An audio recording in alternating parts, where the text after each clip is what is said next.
जय भवानी, जय शिवाजी, जय भवानी, जय शिवाजी, बोला छत्रपती शिवाजी महाराज की जय. वंदनीय हिंदू देशभक्त बाळासाहेब ठाकरे की जय. एकजुटीचा जय असो, मराठी एकजुटीचा जय असो, दोन्ही ठाकरे बंधूंचा जय असो. आज आम्ही संध्याकाळी अंबा एक्सप्रेसने काही लोक समृद्धी महामार्गाने दुपारी 3 ते 4च्या सुमारास निघतील, काही लोक अंबा एक्सप्रेसने जातील. आणि हा नुसतं अमरावती शहराचा जिल्ह्याचा विषय नाही, तर पूर्ण महाराष्ट्रातून त्या मेळाव्याला, विजयी मेळाव्याला सर्व शिवसैनिक येणार आहे.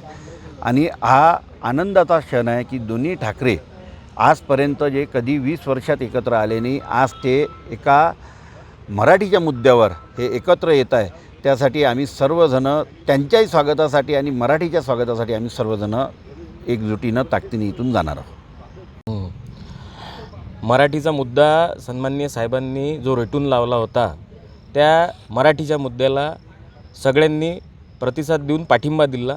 महत्त्वाचा मुद्दा म्हणजे ठाकरे बंधूंनी, उद्धव साहेबांनी पाठिंबा देऊन हे केला व तो GR या शासनाला रद्द करावा लागला. कारण की 5 तारखेला जो विराट मोर्चा निघणार होता, ह्या विराट मोर्चाला ते विराम करण्यासाठी भारतीय जनता पार्टी असो किंवा राज्य शासनातलं जे सरकार आहे त्यांनी हा GR रद्द करून तो पूर्णपणे हे केला. हा मराठी माणसाचा खूप मोठा विजय झाला आणि या मराठी माणसाचा विजयाचा जल्लोष उद्या साजरा करण्यासाठी आम्ही महाराष्ट्र सैनिक मुंबईला रवाना होत आहे व सुवर्ण क्षणाचे साक्षीदार होण्यासाठी आम्ही मुंबईला रवाना होत आहे.